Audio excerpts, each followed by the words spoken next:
Let us pray. Lord, we ask for your blessing. We ask, Lord God, for your guidance para sa aming lahat, Panginoon Ama, na tunay po, O Diyos, na lumago sa aming paglapit sa inyo sa pananalangin. At nawa tunay nga po na sa bawat paglapit po namin sa iyo, ito po ay nakaayon lamang sa inyong plano, nakaayon, Panginoon Ama, sa inyong salita. Dahil sa aming paglapit, kung ito po ay ayon sa inyong kagustuhan, ito nga po ay tunay na magiging katanggap-tanggap sa inyong harapan at tunay na makapagbigay, O Diyos, ng kaluwalhatian sa inyong pangalan at tunay, Panginoon Ama, na bibigay pagbabago sa aming buhay. So we pray that you will open our hearts and minds this morning as we listen to your word and as we study it. In Jesus' name we pray. Amen. For sure, lahat po tayo, with a lot of reasons, na blessed po tayo for the last year. Okay? Last Christmas siguro at New Year, marami po tayo natanggap na mga regalo, mga gifts, at for sure, abundant po yung food natin. Sana naubos nyo na yung naiwan na pagkain sa inyong mga ref. Okay? Kami parang meron pa rin. Okay? Some of you may seen yung blessing ng ating Panginoon last year, siguro sa 13-month pay ng mga nagkatrabaho, at mukhang a day after pa lamang ay ubus na. Okay? At naririnig ko yon sa mga kwentuhan ng mga may trabaho dito. Indeed, those are blessings that we receive from our generous God. Dahil ang Diyos po natin ay napakabuti. Spiritually, you may say that you are blessed with the opportunities that the Lord has given you to share the gospel during Christmas or even during New Year. And I was also blessed to share the gospel sa aking family, maging sa family ng daddy ko when they had that reunion, January 1, sa Pampanga. And it was indeed a blessing because all of them listened. Kasi my topic about that time was righteousness. Sabi ko, ang thinking kasi ng maraming tao ay because of being righteous, salvation. So, naging clear sa kanila that it is not our righteousness, but the righteousness of Jesus Christ that we are accepted. So, it was really indeed a blessing. And I do hope na yung na-plant na seed sa mga taong ito, maging sa mga na-sharean po ninyo ng gospel during Christmas or reunion, ay tunay po na matanim sa puso po ng bawat isa. We are also blessed, siyempre, every Sunday last year, we are able to hear yung words po ng ating Panginoon na nagtuturo sa atin na mas lalo po siyang makilala. Especially last December where we learned a lot of things about the birth of Christ, kung gaano po kahalaga yung kapanganakan ng ating Panginoon. We are also blessed with the opportunity for some of you na mga nakadalo po nung Christmas cantata ng Hayara last December 24. Which we will have next Sunday. Okay, so plug in na po yun sa inyo. I'm inviting everyone, 2 o'clock po ito.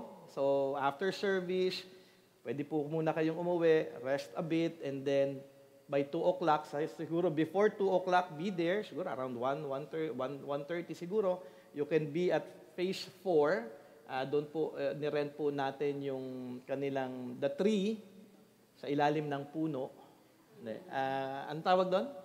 Clubhouse po ng Phase 4, doon po natin gagawin yung Christmas cantata ng advance yung Christmas natin eh. So, it is indeed a blessing na makapag-invite din po sana kayo ng mga relatives ninyo, friends ninyo, so that they may also hear the message of the gospel. Okay? We are so blessed in many ways last year. Okay? And I don't want you to forget about that dahil any blessing that we have received from the Lord, pagpapakita lamang po ito ng katapatan ng ating Panginoong Diyos sa atin. Year by year, nakikita po natin yung katapatan, kabutihan, pag-ibig ng ating Panginoon. But with all of those blessings, also come struggles with sin. And I do know, ito po ay parte na po ng ating buhay din yearly.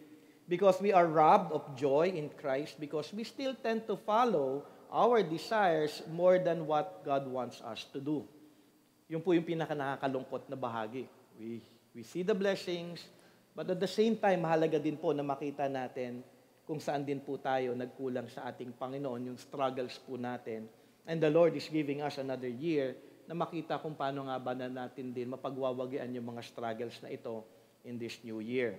We may have experienced victories over sin, but we also faced a lot of defeats. Marami po yun. At for sure, hindi nyo na mabibilang yung dami po ng defeats po ng bawat isa sa kasalanan. Being angry, bitter, being anxious. Di ba? Most of the time, anxious po tayo with a lot of things. Kahit na nga hindi dapat natin ika-anxious, ina-anxious po natin. Okay? We lose our temper most of the time, especially for those who are driving. Okay? Or just talking to someone, we just lose our temper. We are most of the time proud of what we did, okay, thinking that we are good on our own. We follow the world rather than the Word of God, and we know we have sinned to God in different ways. Marami pong pagkakataon na tayo nga po ay tunay na nagkasala sa ating Panginoon. Knowing all that and despite our stubbornness, the Lord continues to bless us by showering us with mercy and grace. Mahalaga na makita po natin yun. And all the blessings, then yung struggles ng sin natin, yung defeats natin, going back and knowing all of those things, the Lord has been so gracious and merciful to us. But even with that truth of God's faithfulness to us, many Christians struggle in their walk. Hindi po ito kakaiba sa ating lahat, pero marami pong mga tao na alam mo yun, nag-i-struggle sa sin at maaaring tinatanong sa kanilang mga sarili, bakit ako patuloy na nag-struggle sa kasalanan na ito? At marami na rin po ako nakausap ng mga kapatiran na, alam mo yun, nahihirapan sila to move on with their life and to have that joy in Christ para sila ay makapagpatuloy sa kanilang lakad at lumago talaga ng tunay sa ating Panginoon. Many of you may still be struggling with a lot of sins. Many of you may have still been carrying that kind of sin in your whole life na parang hindi nyo pa rin siya napagwawagian until now. And I do hope na makita po natin ang kasagutan na ito sa ating pag-aaral ngayong umagang ito. Alam po natin ang gospel at mapagwawagian lamang po natin ang kasalanan through Jesus Christ. Not on our own efforts, but coming to the Lord Jesus Christ, coming to the truth. Kung ano nga po ba at sino nga ba ako at kung ano nga ba yung ginawa ni Kristo Jesus. Most of the time, we would tend to think na ang pagkakaroon ng victory over sin is with our own efforts. Bahagi po yun that we should have our part by responding actually to the truth that God has given us through His Word.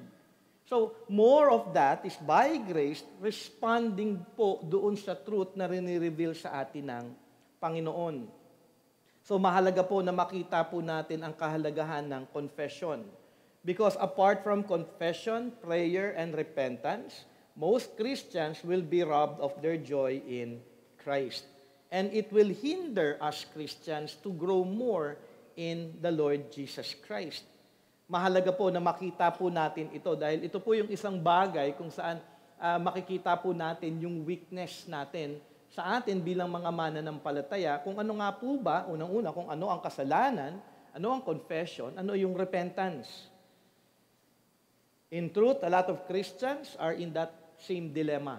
Marami pong mga bagay na confused pa ang maraming Christians patungkol po sa katotohanan na ito. At ang nakakalungkot po, may mga Christians na parang nakasanayan na lang yung kasalanan. Parang I cannot win over it, I cannot defeat it, so I'll just accept it in my life at bahala na. Pero hindi po dapat ganon ang ating pamumuhay bilang mga mananampalataya. Kasi kung ganon po yung magiging experience ninyo at ganon yung magiging response ninyo sa inyong defeat in sin, actually, the effect of it in your life, magiging evident pa rin. Kasi ang sin po, kung ikaw ay tunay na Christian, ang sin po magiging evident sa iyong buhay. Kahit itago mo ito. Pwede mong itago ito, pero namumuhay ka naman in guilt at nilalabanan mo yung guilt na yon sa iyong buhay. Okay? Yung effect po ng sin magiging evident. Kung ito man ay, alam mo yun, parang isa-shrub off mo lang, there will be lack of joy. Kaya nga madalas, ang isang Christian na nagpapatuloy sa kasalanan, walang kasiyahan. May kasiyahan, pero outwardly lamang, but deep inside, wala po. Kasi may guilt and conviction. There will be a waning desire to serve God. That person or that Christian will be filled with worry, palagi siyang anxious, palagi siyang bagabag, palagi siyang balisa. Okay? Walang desire for fellowship. Kasi nga may sin, natatakot siya na ma-discover yung kanyang sin. In that way, magiging lonely yung kanyang buhay. That person will be filled with stress, filled with doubt. Palagi na lang meron siyang katanungan. Christian ba ako? Nakakalungkot po yung ganun eh. Okay? That person will fall into depression, and then ang nakakalungkot po, kapag ini-shrub off po natin ang sin, that person will just be slowly moving away from the Lord. Mahalaga po na makita natin yung katotohanan na ito. Lahat po tayo, we fall into this kind of situation. At some point in our Christian walk, we tend to forget the abundant blessing we have received from Christ. What I want to share this morning is the blessing of forgiveness through confession and repentance. At si David po, nagsulat po ng psalm patungkol po sa katotohanan ito, kung saan siya po ay nagtuturo ng napakalaking biyaya ng Diyos, ng kapatawaran sa ating lahat. Yung ating passage na ating aaralin ngayon is Psalm chapter 32. Basahin lamang po natin, Psalm chapter 32, has 11 verses. I'll be reading in ESV. Blessed is the one whose transgression is forgiven, whose sin is covered. Blessed is the man against whom the Lord counts no iniquity, and in whose spirit there is no deceit. For when I kept silent, my bones wasted away through my groaning all day long. For day and night your hand was heavy upon me. My strength was dried up as by the heat of summer. Verse 5, ito po yung main verse na ating aaralin. I acknowledge my sin to you. I did not cover my iniquity. I said, I will confess my transgressions to the Lord. Resulta, and you forgave the iniquity of my sin. Therefore, let everyone who is godly offer prayer to you at a time when you may be found. Surely in the rush of great waters, they shall not reach him. You are a hiding place for me. You preserve me from trouble. You surround me with shouts of deliverance. I will instruct you and teach you in the way you should go. I will counsel you with my eye upon you. Be not like a horse or a mule, without understanding, which must be curbed with bit and bridle, or it will not stay near you. Many are the sorrows of the wicked, but steadfast love surrounds the one who trusts in the Lord. Be glad in the Lord and rejoice, O righteous, and shout for joy, all you upright in heart. Atin pong i-divide yung ating pag-aaral into 4 parts. Okay? The blessing of forgiveness in verses 1 and 2, the misery of guilt and the mercy of God in verses 3 to 4, and the confession in verse 5, and lastly we'll end, medyo mabilis na po yung last part, kasi mahaba po yung pag-aaral natin sa verse 5, the lesson and the call for joy in verses 6 to 11. Siguro bigyan ko lamang po kayo as we start, ano nga po ba yung context ng Psalm chapter 32? Psalm chapter 32 po ay isang instruction po siya. So, ito pong psalm na to ay nagbibigay ng instruction. David is like teaching dito po sa passage na ito. Okay? Siguro kung alam po ninyo yung Psalm 51 is the Psalm of repentance. Okay? At yung po, parang magkatulad po siya dito. At siguro alam nyo din po yung story ni David with Bathsheba. Okay? Nag-commit po ng adultery si David kay Bathsheba. At kanyang pinapatay yung asawa ni Bathsheba para mapagtakpan yung kanyang ginawang kasalanan. He tried na itago itong kasalanan na ito, but Prophet Nathan confronted him at inexpose itong kasalanan na ito after a year. Kaya nagtagal yung kasalanan na ito. So ibig sabihin, kung nagpipray dito, nag-instruct dito si David sa Psalm chapter 32, ang tagal niyang nandun sa sitwasyon na kung saan sinasabi niya, sa verse 4 to verse 3 to 4, my bones wasted away, groaning all day long, night and day, heavy upon me, your hand was heavy upon me, my strength was dried up.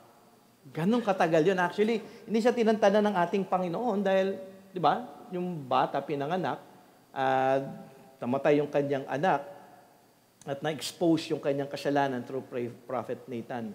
So, from that time, David then confessed and then was restored. Okay? Siguro narinig din ninyo o nabasa nyo na sa Psalm 51 verse 13 dahil meron po siyang promise dito si David sa kanyang pagturo about repentance. Sabi sa Psalm 51 verse 13, "Then I will teach transgressors your ways, and sinners will return to you." Psalm 32 actually is the fulfillment of that promise. Ngayon siya ay nagbibigay ng instruction sa atin kung paano nga ba tayo haharap sa kasalanan. Kung ano nga pa yung dapat nating gawin sa kasalanan. So Psalm 32 was written after Psalm 51 dahil ito po ay instruction para sa ating lahat. It requires right now sa ating lahat na makinig dito sa katotohanan ito dahil lahat tayo ay makasalanan. Wala po sa atin ni isa sa inyo na hindi po nagkakasala. Okay?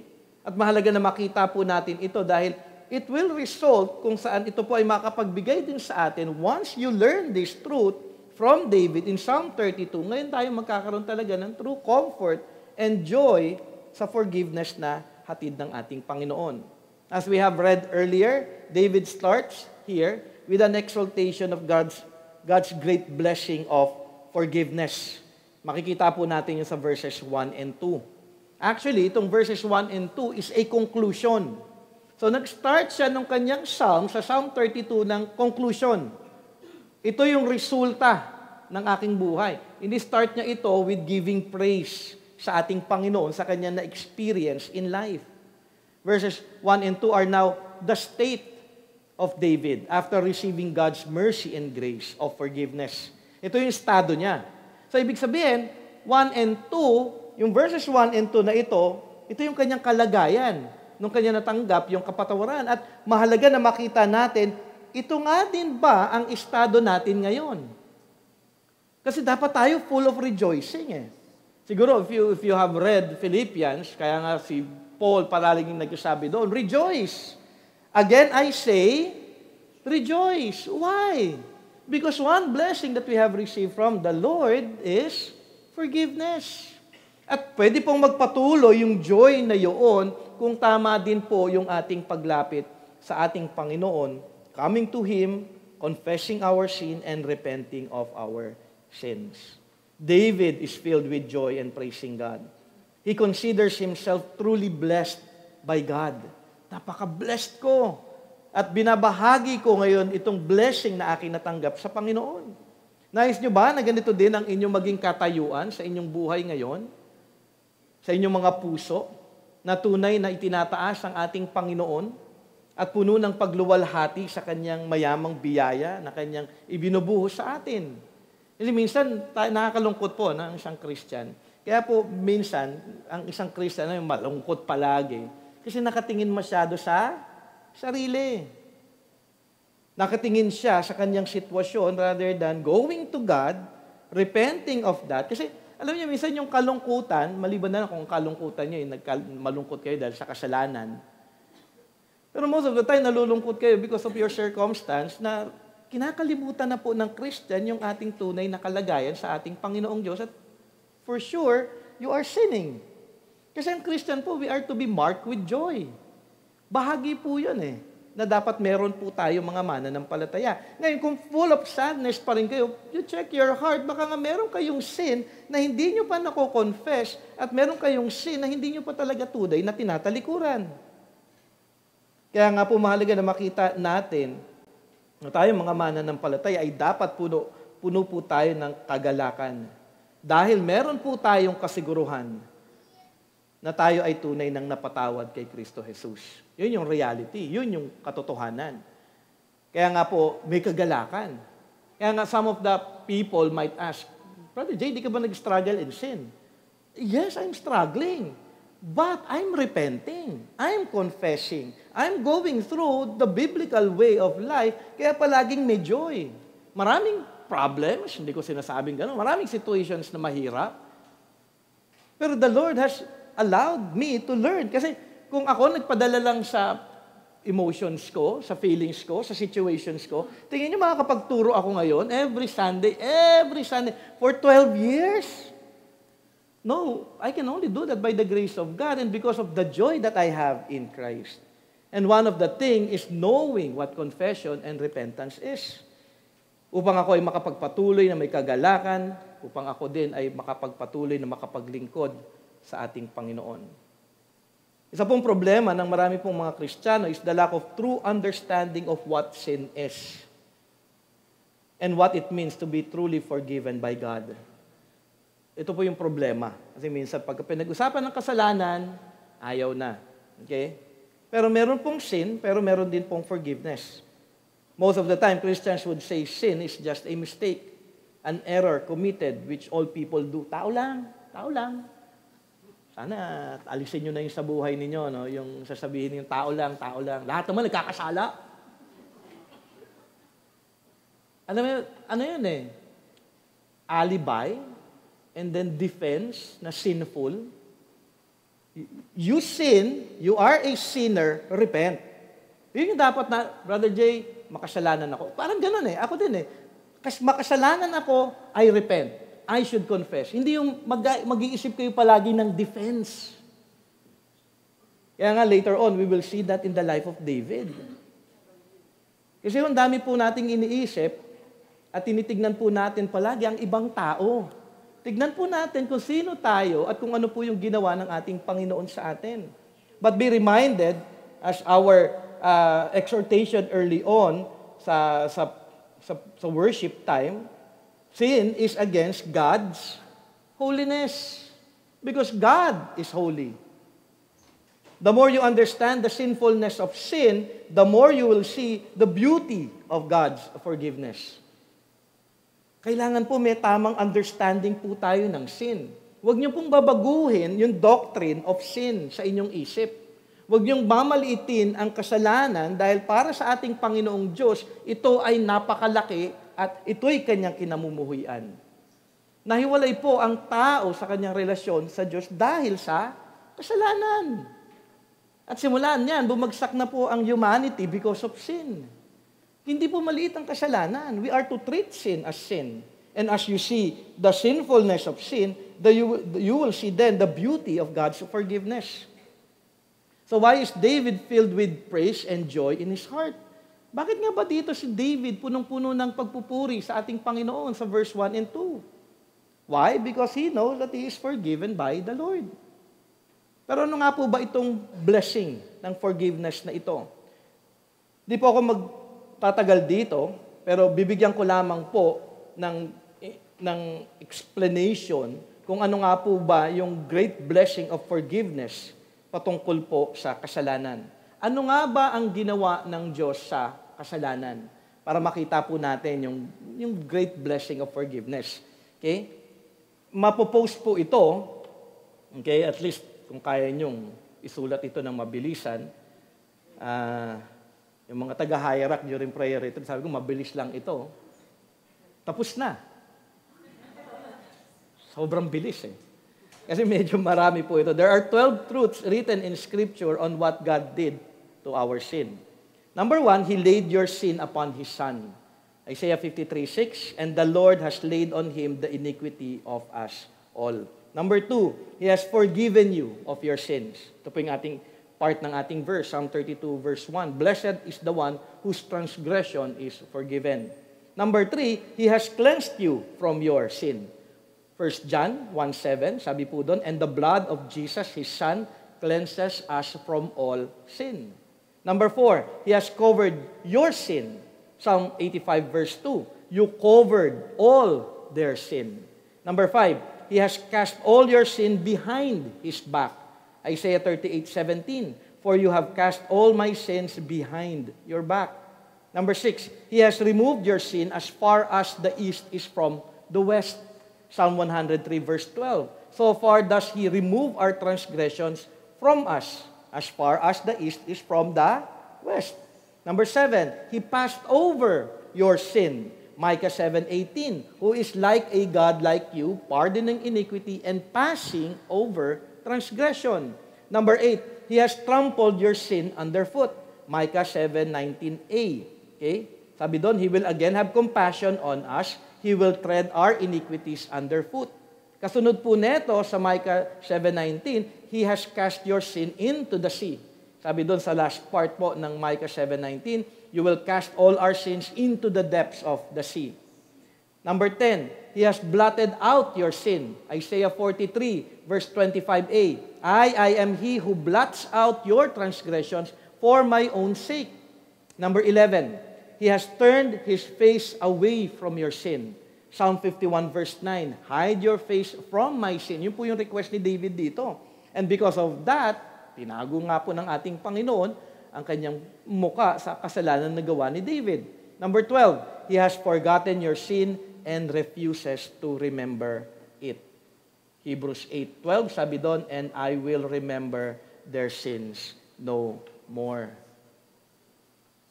If you think that having riches in this world is a blessing, having your dream, your greatest desires is the greatest blessing of all, I do believe you have to think again. The greatest blessing para po sa isang Christian, para po sa isang tao, ay ang mapatawad sa lahat ng kanyang mga kasalanan. But be reminded, this is just one of the blessings we have received in Jesus Christ. At marami pa pong blessing kay Jesus Christ. I do believe by reading those passages about kung ano po yung ginawa ng ating Panginoong Diyos sa kasalanan, you will agree with David when he said, blessed is the one whose transgression is forgiven, whose sin is covered. Blessed is the man against whom the Lord counts no iniquity, and in whose spirit there is no deceit. We are to be one with David. Oo nga, Lord. Alam niyo, yung joy mo na, Lord, I am forgiven. Dahil alam natin kung gaano tayo naging kamakasalanan sa ating Panginoon, and knowing that we are forgiven, blessed are He. Blessed are we kung ikaw ay tunay na Kristiyano. Do you want to be in David's position, giving thanks and glory to God, knowing that you are truly forgiven in Christ? As I said earlier, verses 1 to 3, 1 and 2 are the conclusion of what truly led him to praise. His true state is actually stated in verses 3 to 4. As James Boyce quoted, St. Augustine, sabi po ni St. Augustine, intelligentia prima est ute noris peccatorem. In English, the beginning of knowledge is to know oneself to be a sinner. Alam mo ba na ikaw ay makasalanan? True knowledge comes first of all by knowing that you are a sinner. After that, kung alam mo na ikaw ay tunay na makasalanan, susunod-sunod na po yun na ipapakita sa atin ng ating Panginoon kung sino tayo, kung sino siya, kung sino si Kristo. That's the beginning of knowledge. Kaya nga po, wala pong Christian o walang Christian na pwedeng magsabi na siya ay tunay na lumalago sa kanyang pagkilala sa Diyos kung hindi niya unang-unang tunay na nakita na siya ay makasalanan. Wala pong Christian na hindi po nakita na siya ay makasalanan dahil bahagi po ito eh. You cannot know God kung hindi mo nakita na ikaw ay makasalanan. You cannot know Jesus Christ kung hindi mo unang makita na ikaw ay makasalanan. Hindi mo makikita yung blessings ni Jesus Christ kung hindi mo muna nakita na ikaw ay makasalanan. And I hope that you truly acknowledge this truth about yourself, that you are indeed a sinner. Kung ang kanyang tunay na katayuan ngayon, presently, ni David ay nasulat po sa verse 1 and 2 because of the blessing of forgiveness, ang kanyang katayuan before that blessing ay, ito po yung katotohanan para sa ating lahat. Dahil ang Diyos ipinakita kay David ang kanyang kasalanan. At ang kanyang kasalanan ay laban sa kabanalan ng ating Panginoon. What did God do to David after he sinned against him? After niya pong mag-commit ng adultery kay Bathsheba, after niyang gumawa ng paraan para pagtakpan ang kanyang kasalanan, after niyang ipapatay si Uriah, di ba? Kakaiba to si David eh. Ano yung nangyari kay David after that? Makikita po natin ito sa Psalm 32 verses 3 and 4. For when I kept silent, my bones wasted away through my groaning all day long. For day and night your hand was heavy upon me, my strength was dried up as by the heat of summer. David then recalls to them his misery. Yung kanyang kalungkutan, yung kanyang, ano bang Tagalog ng misery? Miserableng buhay. Parang gano'n na lang, ano? Di ba kapag, yung pighati, okay, di ba kapag may kasalanan, hindi ba miserable buhay nyo? Hindi ba puno ka ng kalungkutan? Dapat lamang puno ka ng kalungkutan. Kasi kung parang nag-sin ka, parang okay lang sa'yo at on the go ka pa rin, may problema ka po sa pananaw mo sa kasalanan. Be reminded, where there is sin, there is guilt. Hindi ho pwedeng walang guilt because guilt is an automatic thing when someone sin. At lalo na sa ating mga Christian, kung ikaw ay Christian, andyan kagad yung guilt. Minsan nga, bago mo palang gawin yung kasalanan, may guilt ka na kagad eh. Parang, teka lang Lord, parang mali yung aking naisip. Parang mali yata, Lord God, yung aking nasa laman ng aking puso. Kasi may guilt eh. Okay? You might ask, what is guilt? Ano nga ba yung guilt? Okay? Basically, we know that it is a feeling. But it is more than that. Hindi lamang po ito emotion o isang bagay na nararamdaman mo. Harper's Bible Dictionary defined it this way. Sabi po doon, siguro ito yung sa lahat ng mga dictionary nabasa ko, ito yung siguro pinakamadaling explain o madaling maintindihan. Sabi po doon, in the Bible, guilt appears to have two primary presuppositions for its existence. Okay? First, human beings are responsible and accountable for their actions, thoughts, and attitudes. So, presupposition po siya. Ito po yung unang mong sitwasyon na dapat mong makita bilang isang tao. You are accountable sa lahat ng actions mo, lahat ng iniisip mo, at lahat ng attitudes na ipinapakita mo. Second, okay, these actions, thoughts, and attitudes constitute a state of guilt when relationships between human beings and God or other human beings have been broken because of sin. So, accountable tayo sa actions, thoughts, and attitudes. At kung na-sever yung relationship, nagka-problema dun sa relationship na yun, dahil tayo ay may ginawang action, thoughts, and attitudes, nasisira po ito. So, ibig sabihin, magko-constitute ngayon ito talaga ngayon ng guilt. So, everything na break natin yung commands ni God, hindi tayo ay tumalikod sa Panginoon, tayo ay nalayo sa Panginoon, nag-rebel kay God, automatic mayroong guilt. Mahalaga na makita po natin yun. Yung katotohanan na yun. There is guilt because God's standards have not been met. Hindi natin nagawa yung kanyang standards. When David sinned against God, guilt was creeping into his life. How? Unti-unti po yun eh. Nag-sin siya eh. Nung una parang wala kay David, dahil nag-lust siya, alam mo yun, umakyat lang siya sa tuktok ng palasyo.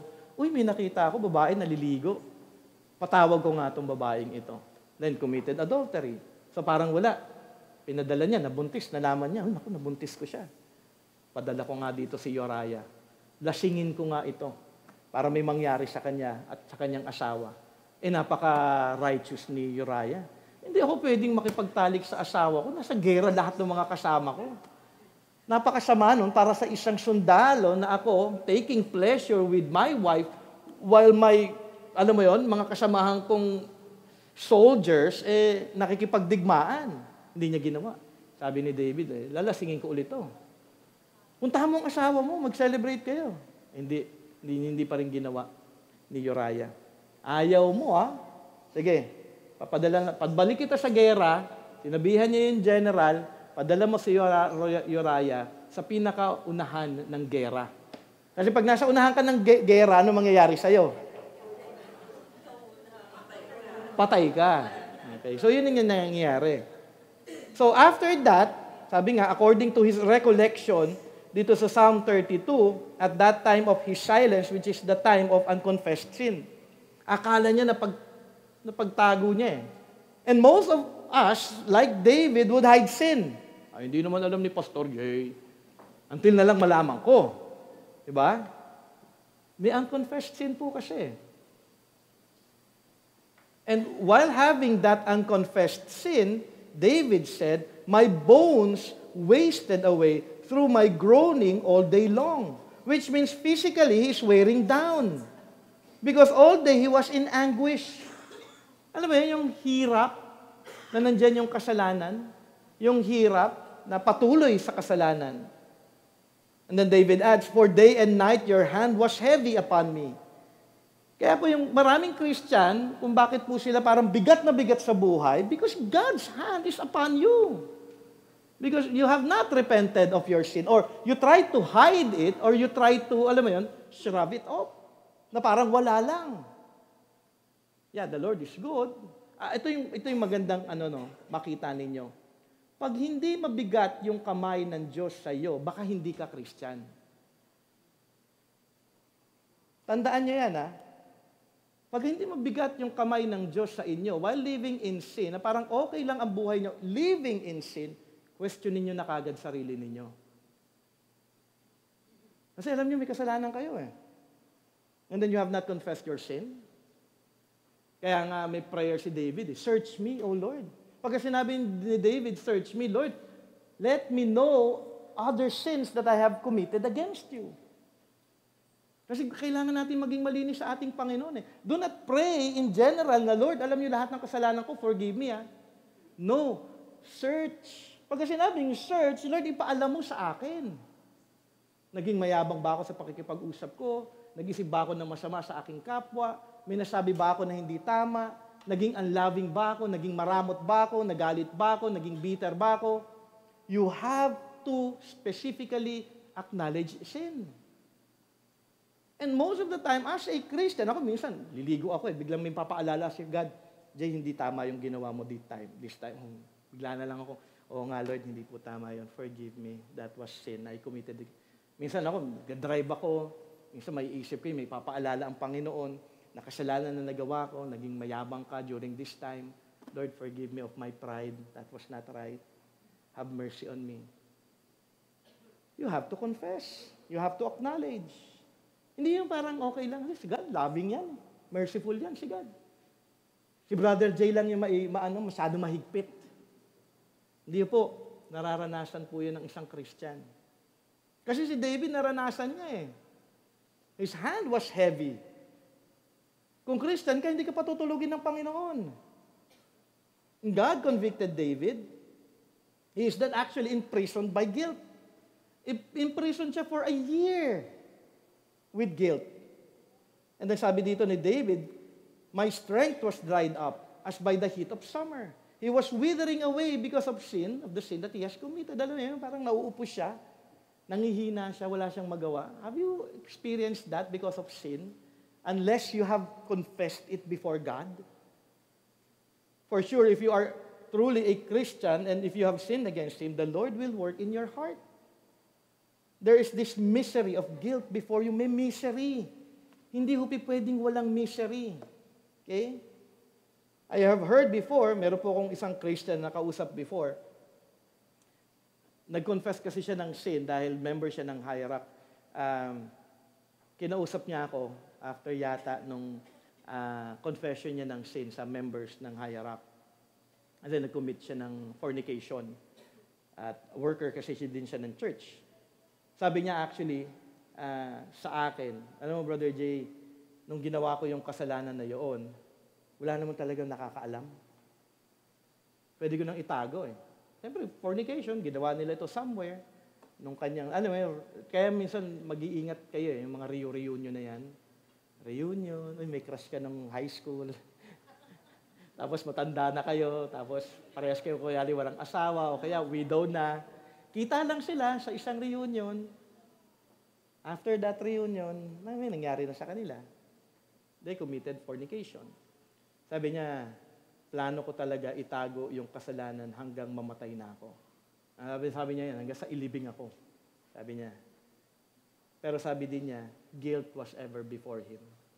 Hindi daw siya makatulog Hindi daw siya mapakali araw-araw. Every night, hindi daw siya, balisa siya. Pagod na daw siya sa kakaisip. Kaya one day, kinausap niya yung self-servant niya, nag-admit siya that he committed fornication. At doon lang gumaang ang lahat. He undergo counseling, meron siyang confession, at doon lamang natanggal yung guilt sa kanyang puso. Ngayon, he's back, serving the Lord, having that joy in the Lord, dahil tunay siyang nag-confess, nag-pray, at nag-repent. Marami pong ganun ang sitwasyon. Marami na rin ako nakausap in my counseling na pagod na ako, nahihirapan na ako sa kasalanan ko. Pastor, tulungan niyo ako. Because that is guilt. Do you need help? Diba? Have you come to the point na parang, ako ganun ako, nung bago akong Christian, when I was a new believer, I was guilt-ridden. Filled ako ng guilt. Most of the time pa, nung bago akong Christian, I would always think, Lord, Christian nga ba ako? Because I keep on doing the things that I should not be doing. I still live sa mga bagay na dapat ko nang iniwan na noon pa. And through prayer, Bible reading, Bible study, araw-araw yun. And then, accountable ako sa self-servant ko. Brother Danny, kilala niyo si Brother Danny, wala na naman sa hayarak yun. I would always confess to him yung sin ko, asking for help. Kasi why? Why would I ask for help sa aking self-servant? Because that he can pray for me at accountable siya. Pwede niya akong kausapin anytime, how are you? Kasi kailangan may mag-check eh. Kaya nga po, accountability is so important. Hindi ito parang, ayokong magsabi kasi ng kasalanan kayo, baka i-chismis. Hindi ko kayo chini-chismis. Hindi ang thinking kasi dito, most of the time, ayokong malaman ng iba. Hindi. Christian po, kung Christian ka, hindi ka mahihiya na magsabi ka ng kasalanan. Why? Because you're already a Christian and you are already forgiven. The problem is, gustong bawat Christian thinking nila, okay sila. But in reality, you're not all okay. Because you have not come to, perfection in Christ. Mangyayari yun if we die or bumalik si Jesus Christ. Kaya nga minsan, ang isang church na thinking nila na okay na sila, hindi okay. Kasi hindi tayo magiging okay habang nandito tayo. And we need help. We need to confess our sins, ask for help do sa mga self-servant, someone who is already mature in Christ, na pag-pray mo ako, tulungan mo ako. Bahagi po yan. Ako, sinasabi ko kay Pastor Bob yung mga struggles ko. Si Pastor Oscar, alam niya yung mga struggles ko. Mga co-pastors ko, nagkasabihan kami ng mga struggles namin. Akala niyo, wala akong pinagkasabihan? Hindi. We are accountable. Why? Because we need check. Kailangan po ma-check para ma-remind. Bahagi po yun eh. At ganun po si David. Ridden with guilt. And the only way out of guilt is to confess and be accountable. Isa yan eh. Sa mga tinitignan ko sa church natin. Kapag kayo narunong na talagang magpa-accountable, talagang doon ko na makikita, you are really growing. Don't ever think that we have good ministries, we are doing good ministries here at church, and you are serving, you are already good. No. It's about life. How are you before God? Huwag po tayo magpapabulag sa kasalanan. Kasi napaka-deceitful po ng kasalanan. Napaka-utak niyan eh. Uutakan ka palagi ng kasalanan. Unahan mo na siya with confession. If God's hand is heavy and the Lord is working in through you the misery of guilt, if you are a true Christian, see it a way of God's mercy. Kung hand of God is heavy, that is also mercy. Kasi, sinasabi ni God, mag-repent ka. Mag-confess ka. Yun lamang po yun eh. Kasi nakakatakot po, kung walang confession before the Lord, kung wala pong acknowledgement of sin, asking for help, walang accountability for your growth, then wala pong mangyayari talaga. To be honest with you, ang problema po sa ating church, hanggat hindi ko kakausapin kayo, hindi kayo mag-open up. Yun yung pinaka-nakakalungkot. And I want you to know that as a pastor because I know kung ano ang isang Christian dapat. Minsan nga nakakalungkot, nalalaman ko pa yung kasalanan from other people. And you have to assess. Because there is a biblical way para malaman po natin yung true growth natin as a Christian. Sabi nga, mercy ito ni God dahil buti na lang, hindi ka pinatay ng Diyos dahil sa kasalanan mong ginawa. Di ba? Ibig sabihin, kung mabigat lang yung kamay ng Diyos sa iyo, mercy yun dahil hindi ka pa niya pinapatay. Dahil binibigyan ka pa ng pagkakataon ng Panginoon na mag-confess, mag-pray, at mag-repent. God is actually calling you to acknowledge and confess your sin. So mahalaga po na makita natin yung situation ni David. Mahirap po yun. For 1 year, ganun po siya. At huwag niyo dapat patatagalin. Kapag may sin, confess, pray, and repent. Amaya, titignan natin po yun at the last part of our application.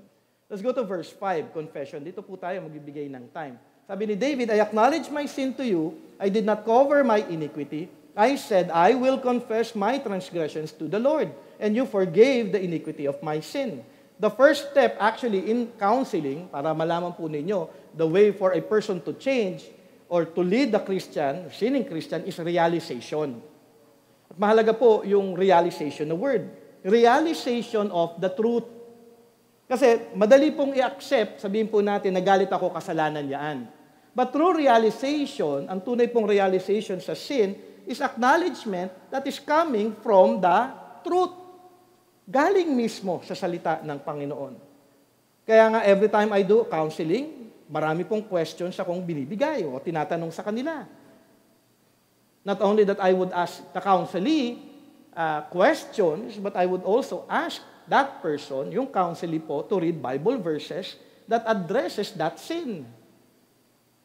Kaya nga po, in every counseling, if a sinning person, palaging meron niyang counterpart in the Bible kung ano yung sin na yun. Ngayon, papabasa ko ngayon yung passage na yun, hopefully, sana makita yung kasalanan. And every time that I do counseling, I would always pray na magkaroon po ng understanding o realization ang isang tao dahil yun po yung pinaka-importanting bagay na kanyang makita. Lord, ipakita nyo sa kanya sa iyong salita, not from me. Kaya nga, sa lahat ng mga na-counselan ko, lahat ng mga tao nakausap ko na, di ba, palaging may Word of God, palaging meron akong ihaharap, salita ng Panginoon, because it's not preference. Kaya sabihin mo, Brother Jake, sinasabi mo kasalanan niya, preference mo lang yan, pananaw mo lang yan. Hindi. Nakasulat yan palagi in Scripture. Because conviction should not be coming from me. Hindi po sa akin yun. Ang conviction manggagaling sa truth. Minsan, nakasanayan po natin na tayo meron ng standard. Kasalanan ng pagsisinungaling, kasalanan ng magalit, kasalanan ng maging bitter.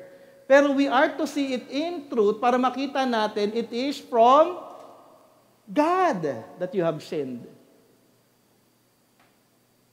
Kaya nga po mahalaga na makita natin, katulad ni David dito, kung ano yung kanyang katayuan. Ano yung ginawa ni David? I acknowledge my sin, I did not cover my iniquity, I confess my transgressions. But before that, tignan po natin yung anatomy of sin. Okay? Yung word o yung sin words na ginamit po dito ni David, mababasa din po ito sa verses 1 and 2. At ngayon, uulitin niya dito sa verse 5. Transgression, sin, and iniquity. Pag sinabi pong transgression, in Hebrew, it means rebellion to refuse subjection to the rightful authority. Meaning, may authority, may command, may law si God, hindi mo sinunod. Ayoko ng authority mo, gusto ko yung kagustuhan ko. Yun yung transgression. And God, sa lahat ng bagay, as a Christian, may panuntunan ng Panginoon na ating dapat na sinusunod. So, you are transgressing against the law of God, His authority. Parang sabihin mo dyan, kasalanan ang maging tamad. Gusto ko maging tamad ngayong araw na to, Lord. Di ba? May command May will si God. The word sin Okay? It carries the idea of failure or to miss the mark. May ginagawa ka nga, pero mali naman motives mo. You miss the mark. Parang, umattend ako ng Sunday service, pero natulog ako. Nakuha nyo? You did something that looks good, but you missed the mark. Ay, nakinig ako, pero iba iniisip ko. Ganun po yan eh. We do that a lot of times. May gagawin, nag-serve ako. Pero inis naman doon sa mga taong pinag-serve niya. Arte naman nito. Pero nag-serve ako. Pero galit doon sa pinag-serve niya. Well, sa children's ministry, no? Hindi children's ministry. Children's ministry. Ayun. Para sinasabi tuloy ng mga nasa children's ministry, misery talaga. Parang kunyari, serve ka sa mga bata, pero naiinis ka, gusto ko talagang batukan. Ito na pagkain mo. Diba? Ito na naman to, hindi na naman to makikinig. Gusto ko talagang pikungutin. Papingot nga. Nandun ka, but you missed the mark. You missed the mark, meaning it should be done with love, with compassion, with joy. So when you're serving, walang compassion, love, joy, characteristics ni God, you miss the mark. It doesn't mean that you're present, it's okay na. Hindi naman chinecheck ni God yung attendance natin eh. Ano yung chinecheck ni God? Heart. Iniquity. It means twisted or being crooked. Okay? Yung problem po with iniquity is, may bagay na tama kang ginagawa, pero tinitwist mo.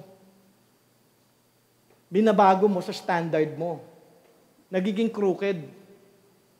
Iba yung iyong motivasyon, iba yung iyong plano, iba yung iba yung agenda mo. You're twisting things kung ano yung dapat mong gawin na nais ng Panginoon. So these three sin words tells us how depraved we are before God. Napakamakasalanan po natin, di ba? Lahat po tayo. Wala po ditong exempted. First, it describes our relationship with God. We are in rebellion against Him. Second, it describes our relation to God's law.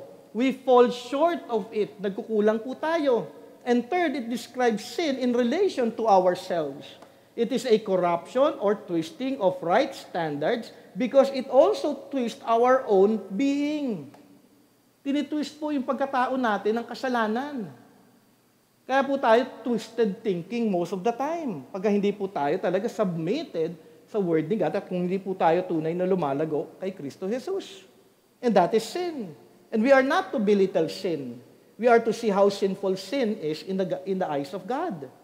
So there are three things that David did in verse 5. I acknowledge my sin. I did not cover my iniquity. I confess my transgression. So what did David do by grace when God allowed him to see his sin? Una, David acknowledged his sin. He has come to an understanding of the sin he has committed and he acknowledges it before God. Lord, this is sin. Alam mo, ito yung hindi yung passing by, na parang thinking, oh Lord, nagkasala ako. Sorry Hindi ganon. Full acknowledgement. May fear. May pagkilala sa Diyos na banal siya. Hindi siya yung shrub off mo lang. May pagkilala talaga sa Diyos. Kasi nakasanayan po ito ng maraming Christian na yan. Dami ko na nakausap. Parang ang sin, wala lang. You have to acknowledge, yes, Lord, I have sinned against you, for you are holy. You go back to His Word. Ano yung sin na nagawa mo? I have transgressed you. David, pangalawang kanyang ginawa, not only acknowledging it, did not cover his iniquity. Dati, tinatago niya yung sin now, at tinatago niya lahat ng kasalanan para walang ibang makanotice nito. Now, he uncovers it. Lord, tunay makasalanan ako. Lord, I come before you with openness.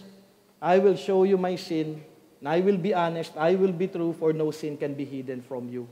Not only before God, syempre kapag kunyari daw, pinausap kayo ng self-servant ninyo, then, alam mo walang problema mag-open up. I did this. Kami mga pastors, ganun kami.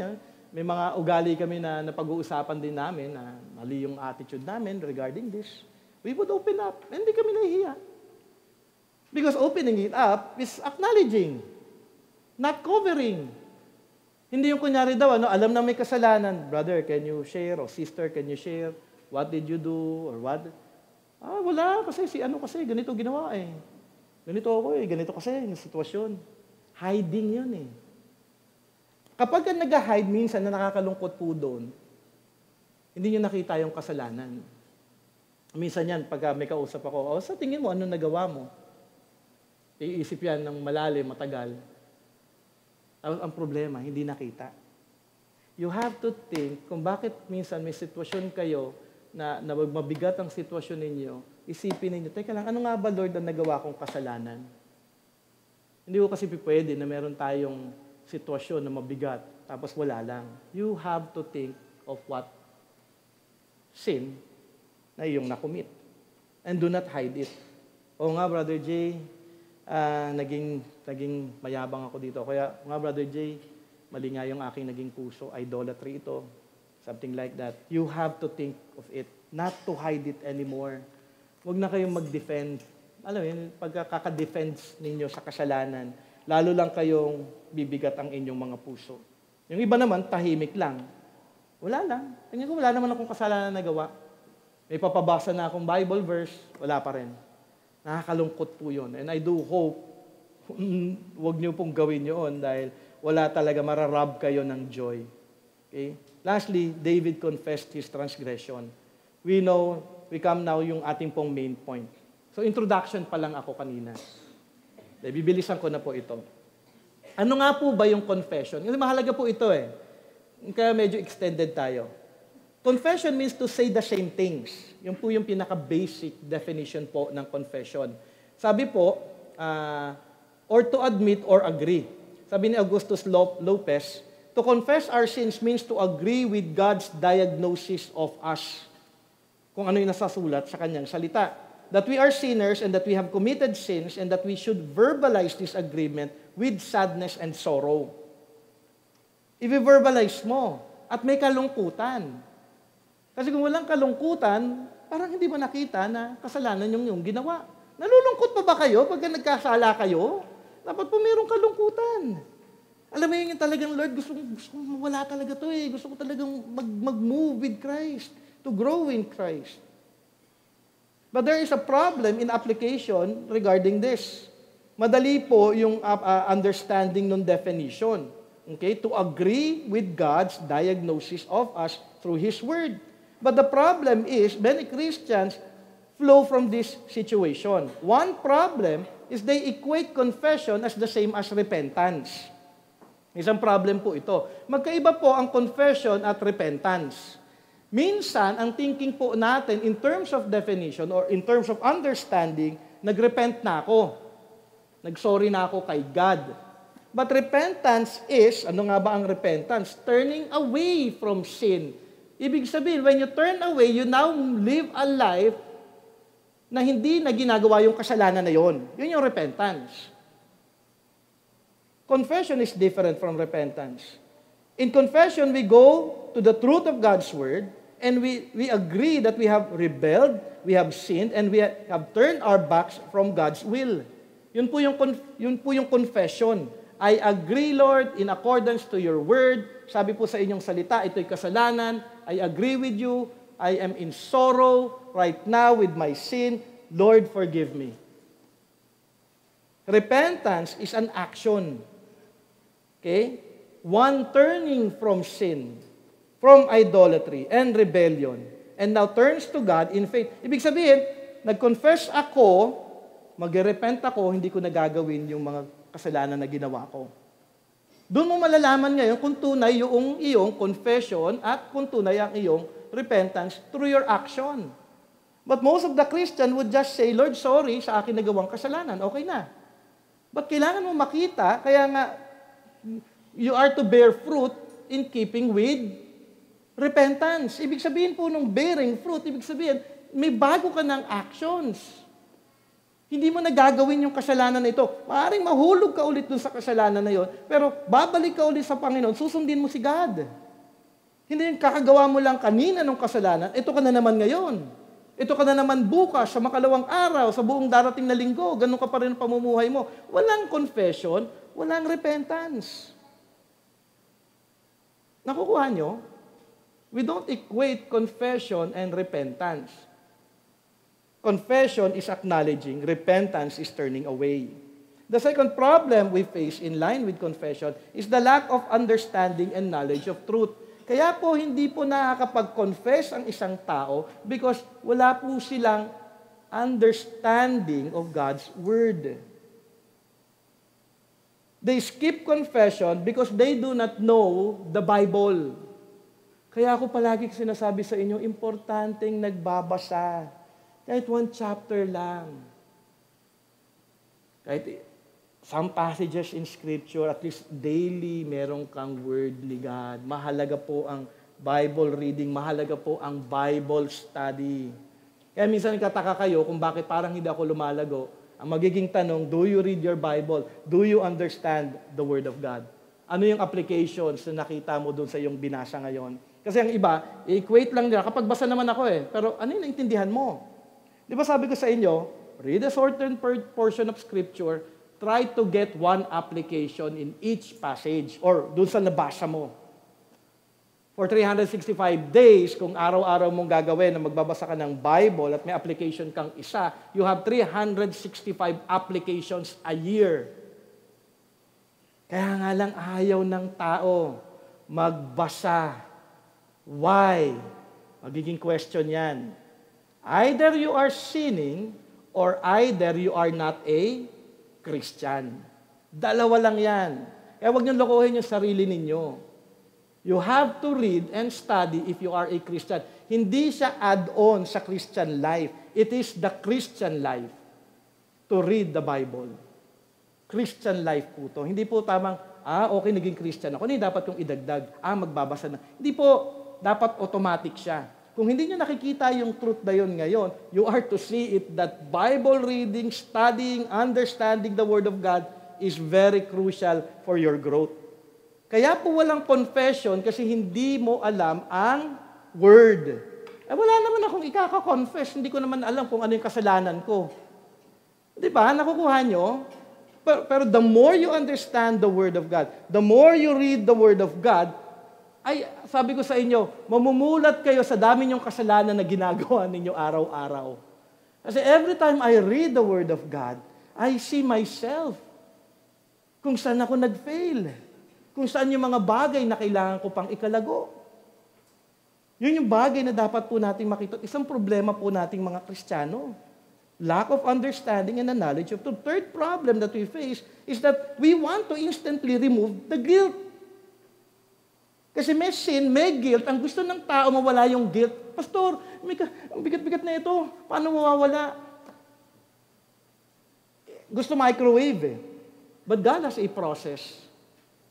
The process is confess, come to God, acknowledge your sin, pray to God that, Lord, help me not to do these things again. Help me by your grace, by the Holy Spirit, and help me to do something about it and to live a holy life before you. May process po. Hindi naman po actually kagad mahaba yung process eh. Pinapahaba nyo lang actually dahil ang point ninyo, gusto nyo mawala lang kagad yung mabigat sa puso ninyo. But the only way is confession, praying to God, and repenting of it. Kasi ang ginagawa ng iba, Lord, sorry. Alam niyo na, Lord, lahat ng nagawa kong kasalanan. Thank you, Lord, dahil mabuti kayo, maawain, at full of love. Si Pastor Jay lang naman ang hindi. Di ba, si God po ang pinag-uusapan natin dito. God is holy. And si David, naunawaan niya yung kalakihan ng kanyang kasalanan. Kung mababasa niyo lang yung Psalm 51 ulit. Di ba? Ang laki na nagawa. May understanding si David ng sin. And you need to grow in your understanding of who God is and to whom you have sinned against, that He is a holy God. Fourth problem is the lack of knowledge of God to whom they are making their confession. Ko-confess ako pero hindi nyo kilala ang Diyos. Katulad kunyari, no, Lord, sorry sa aking mga nagawang kasalanan. Then, nakakalimutan nila that God is omniscient. God knows all things. Minsan, Kasi si ano Lord, ito, kaya ako nagawa ito dahil kay ano lang. God knows everything. Wala po tayong maitatago sa Kanya. Then confess. Di ba? He's omniscient. Pwede nyo ba maitago yung kasalanan ninyo sa akin, sa self-servant ninyo, but you cannot hide your sin from God. So anong kailangan nyong gawin? Mag-confess na lang kagad kay God. Spend time in prayer. And then at the same time, nakakalimutan ng believers that God is the God of truth. When you sinned against God, He is the truth. Do not twist yung Kanyang words. Do not twist yung sin na ginagawa niya because He is the basis of truth. Ibig sabihin, kapag humarap ka sa salita palagi ng Panginoon, checkmate ka palagi. Wala kang kawala kay God because He is the standard of truth. And lastly, naral natin ito last time, that God is holy. And the saddest part nga, many Christians do not consider God holy anymore. Parang hindi na siya banal. Parang tinitreat po natin madalas ang ating Diyos na parang katulad ng treatment ng unbelievers sa ating Panginoon. Ang thinking palagi kay God, God is love, God is merciful, He is patient, understanding. But God is a God of wrath. He hates sin. Kaya niya nga, kailangan pang bumaba si Jesus at mamatay sa ating mga kasalanan. Ganon katindi ang kasalanan. Sabihin niyo yung Diyos, kailangan mamatay para sa kasalanan natin. Ganon ang sin. That's why we are not to belittle sin. Because Christ died for our sins. Wala po tayong pwedeng itago. We are to confess. Naalala niyo yung Genesis 3:8-13? Di ba yung inaral natin last time about God's holiness? May question si God, where are you? Who told you that you are naked? Have you eaten of the tree which I commanded you not to eat? What is this that you have done? God is omniscient. Alam niya kung ano yung ginawa. Ano yung gusto ni God na gawin ni Adam and Eve? Ayan. We are to learn from the Old Testament kung saan sila nagkamali para magawa natin ang tama ngayon. Gusto ni God mag-confess si Adam and Eve. Because God is all-knowing. He's the standard of truth. Because God is holy. The last problem also is the lack of understanding of the perfect sacrifice Jesus has made on the cross. So if you have come to confess and pray and ask God's help and mercy to turn away from it, and you have done an action to turn away from sin by repenting of it, then have that joy in Christ because you are forgiven in Him. Many Christians have forgotten that they are forgiven because of what God did in Christ. Many foolishly hold on to what they did. Nag-pray na ako, Brother Jay. Saan sila naka-hold? Dahil sila ay nag-pray. No, it's not your prayer that God forgives you. It's just a step. Part lamang po ito. When you confess, Brother Jay, umiyak pa nga ako eh. Todo. Tulo, uhog pa ako, nakain ko pa yung uhog ko. Alam mo yun? But that is not, alam mo yun, hindi yung hinahanap ng Diyos eh. Mahalaga na makita natin na tayo ay napatawad because of Jesus Christ. Dale Ralph David said, sa kanyang commentary, ang ganda po ng kanyang commentary, Psalm 32, sabi niya, obviously David is saying that confession was a condition for his forgiveness. It's a condition. Bahagi ito ng forgiveness. However, it's crucial to see that a condition is not a cause. Hindi siya yung dahilan. Okay? Confession is essential, but it does not convey forgiveness. That can only come from the one who has been wronged. Manggagaling lamang ito sa ating Panginoong Diyos at tamang pagkilala sa Panginoong Diyos. Lord, I have sinned. I acknowledge. You have said it in your word that I have sinned against you.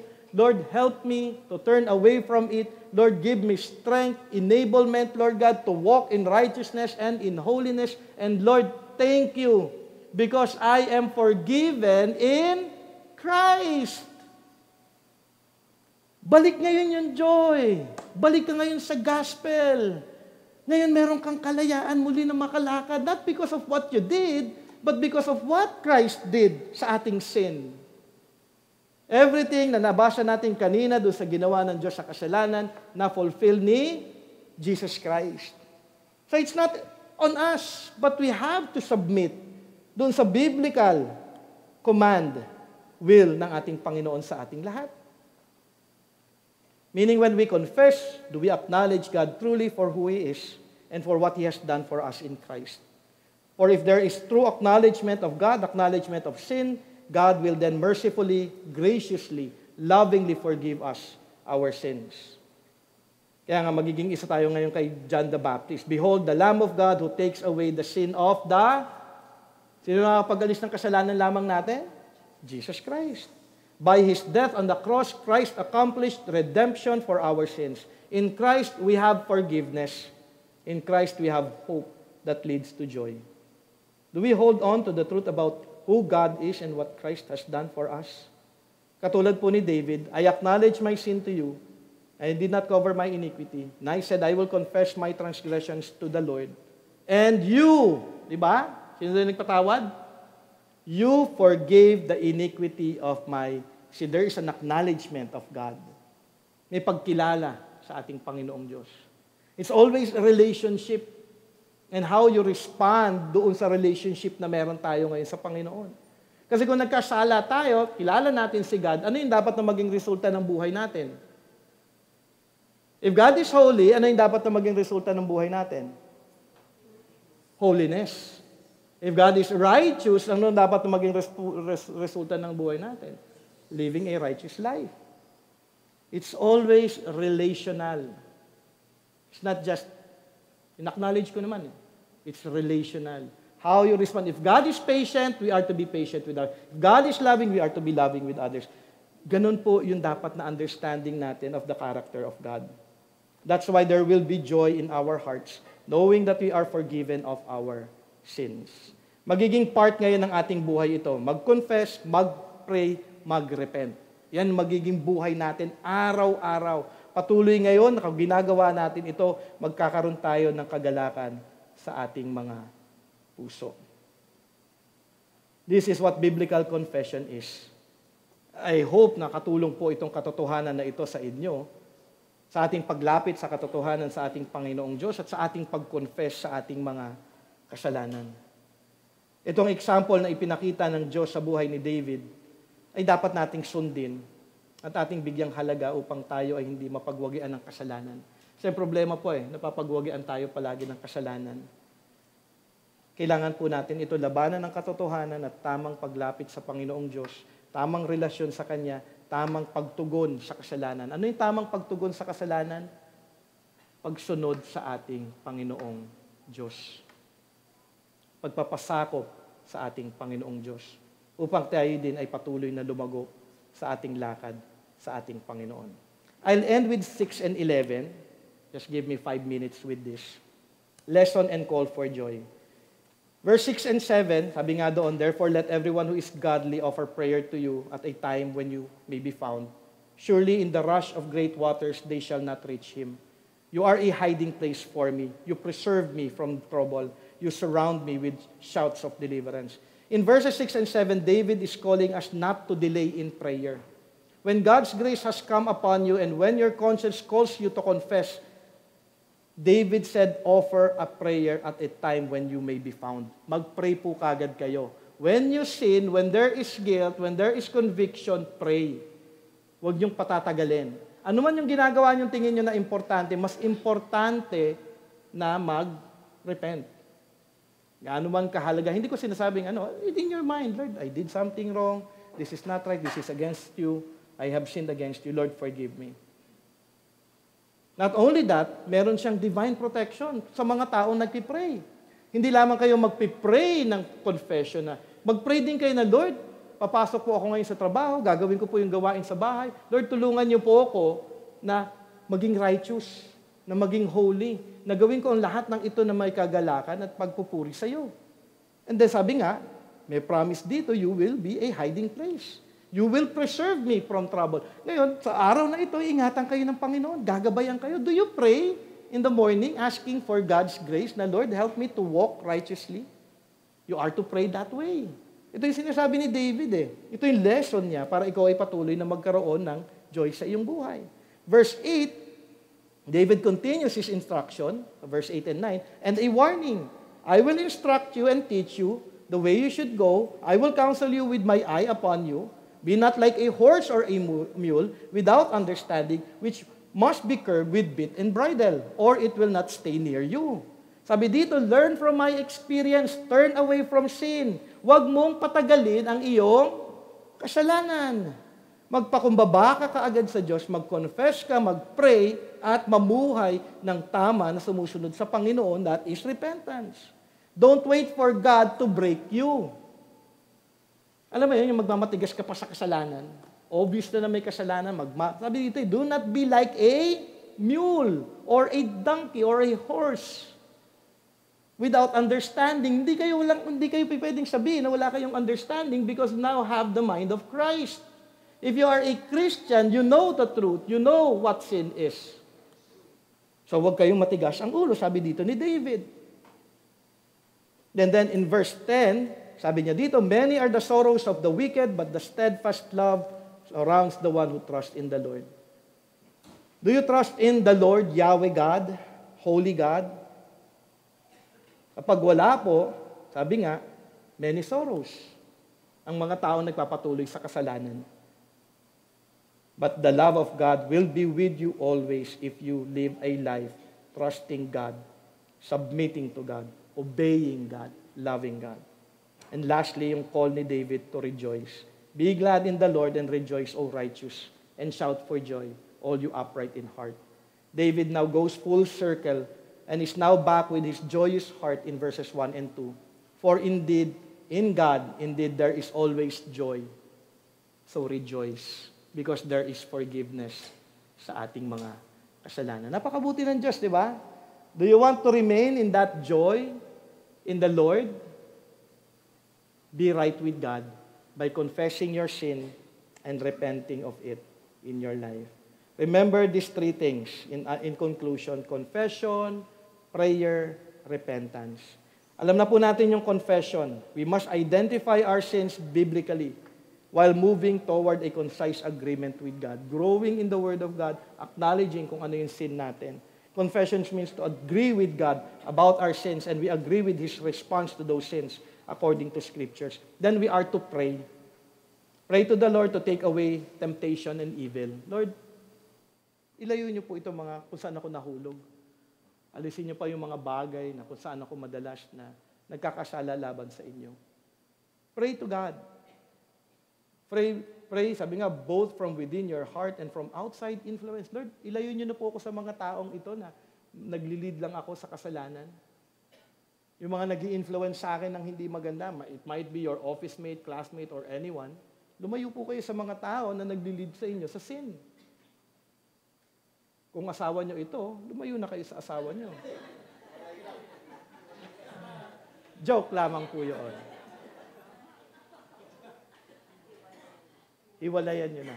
Joke lamang po yun. But you are to pray for your spouse kung siya yung nagiging way of sin. Diba? Pag-pray nyo na, magtulungan kami. Sabi nga in husband and wife relationship, it should always be a helpmeet for both. Helpmeet yung wife na tinutulungan yung husband mag-grow in the Lord at yung husband should be the leader of the family in leading the wife to grow. It works both ways. Kaya kung mag-asawa kayo at yung asawa nyo may kasalanan, i-rebuke nyo. I-correct ninyo. Sabihin nyo, mag-confess ka. Kasalanan yung ginagawa mo. That is sin. Ako, ganun ako kay Del. That is sin. What you're doing is sin. And you should not continue in your sin because that is sin against God. Del is like that also. Mali yung ginawa mo. Kasalanan yan. So, ganun palagi. That should be the relationship. Even sa inyong mga anak. Anak, kasalanan yung ginagawa mo. Hindi mo pwedeng gawin yan. Ang Diyos ay banal. Kasi nga, you have to tell that person to confess, to pray, and to repent. And then lastly, repentance. We must patiently and passionately repent of our sin, which includes surrendering to God, putting to death sinful desires. Okay? May desires ka, patayin mo to. Layuan mo ito. Talikuran mo. Kung magagalitin ka, alisin mo, Lord. Araw-araw pag-pray mo, Lord, help me na huwag akong magalit. Kung impatient ka, Lord, tulungan niyo ako maging patient.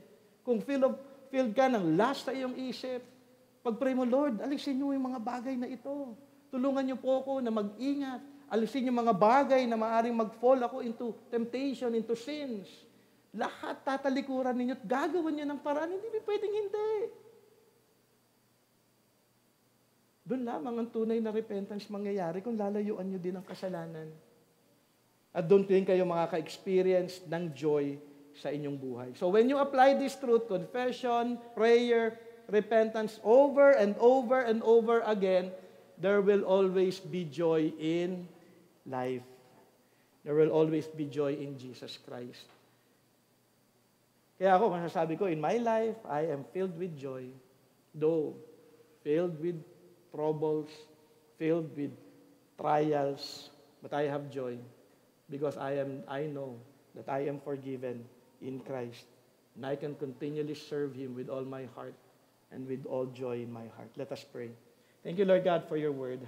Though extended po kami, but I know, Lord, through your word, we learned a lot.